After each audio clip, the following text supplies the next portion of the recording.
Kemudian membaca doa ketika akan masuk kamar mandi. Ya, Mbak. Siapa yang belum hafal doanya? Yang belum hafal doa masuk ke kamar mandi, kalau bisa jangan masuk kamar mandi dulu. Ya, ini Pak, apakah? Kamar Julim.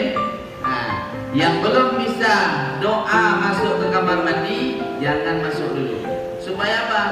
Supaya kita terbiasa untuk menghafalkan doa yang telah diajarkan oleh Nabi. Apa doanya? Allahumma inni a'udzubika minal khubuthi wal khaba'ith.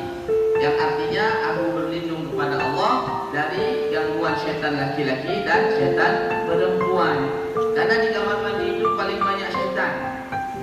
Tempat yang paling nyaman bersembunyi setan itulah kamar mandi. Makanya harus baca doa. Jangan nggak baca doa.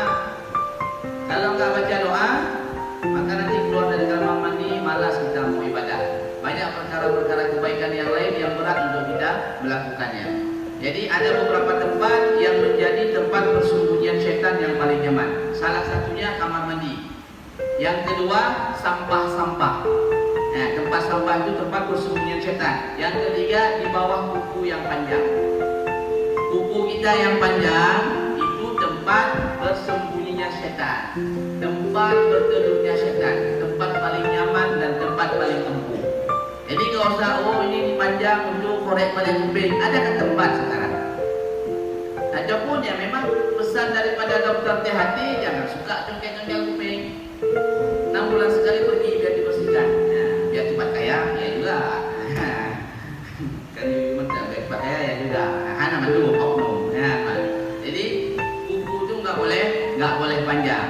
Ya, coba lihat kuku kita masing-masing. Dulu waktu kita SD sekolah masih diperiksa setiap Jumat sekali ada pemeriksaan kuku.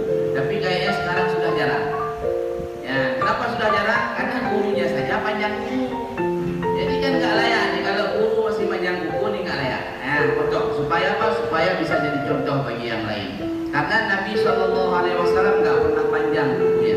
Ya, senantiasa dipotong minimal seminggu sekali. Ya, bagusnya itu hari Jumat.